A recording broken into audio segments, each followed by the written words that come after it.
మార్వాడీలు తెలంగాణకు ఎప్పుడొచ్చిండ్రు? మన ముత్తాతల కాలంలో వచ్చిండ్రు అనుకుందాం.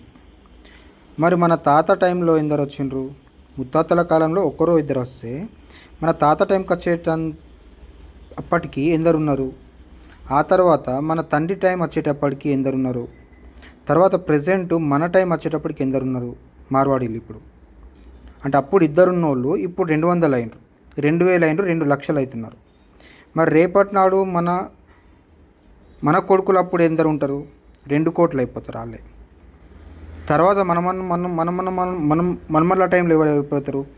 మొత్తం ఇదంతా మారిపోతుంది. వ్యాపారం అనేది తెలంగాణ వాళ్ళు బతకలేరు. ఇప్పటికే చాలా రాష్ట్రాలల్లో ఛత్తీస్గఢ్ కానీ జార్ఖండ్ కానీ చాలా మారిపోతుంది. అట్లనే తెలంగాణ మనం పాలసీ కనుక రాకపోతే, మనం అనుకున్నట్టు మార్వాడి కల్చర్ అనేది వాళ్ళ వ్యాపార పద్ధతిని అనేది మనం మార్చకపోతే, ఇప్పుడు కూడా కంట్రోల్ చేయకపోతే, మనము మన తెలంగాణ మనము మన స్థలంలో మన దగ్గర మన మీదకి వచ్చి వాళ్ళు రుబాబ్ చేసుకుంటే, మన మీదకి వచ్చి కులం పేర్ల మీద మన తెలంగాణ తక్కువ చేసుకుంటా మాట్లాడుకుంటూ ఉంటే, మన తెలంగాణలో తాగుబోతులు అనుకుంటా ఇంకా రుబాబుల లెక్క టీవీలలో కూర్చొని ఇంటర్వ్యూలలో మాట్లాడుకుంటూ ఉంటే ఏంది ఇట్లనే ఉందమ్మా?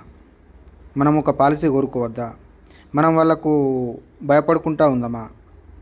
వాళ్ళు ఇంకా రెచ్చగొట్టేటట్లు మాట్లాడుతున్నారు వాళ్ళు ఇంకా. కాబట్టి అందుకే మార్వాడి ఏదైతే మన వ్యాపారాలను, దుకాన్లను, హోటళ్లను, ప్రతిదాన్ని కబ్జాలు ఎట్లా చేస్తున్నారో, ఎట్లయితే మనకు కల్తీ వ్యాపారాలు చేస్తున్నారో, దీన్ని మనం వ్యతిరేకిస్తూ మనం పాలసీ కోరుకోవాల్సింది కంపల్సరీ.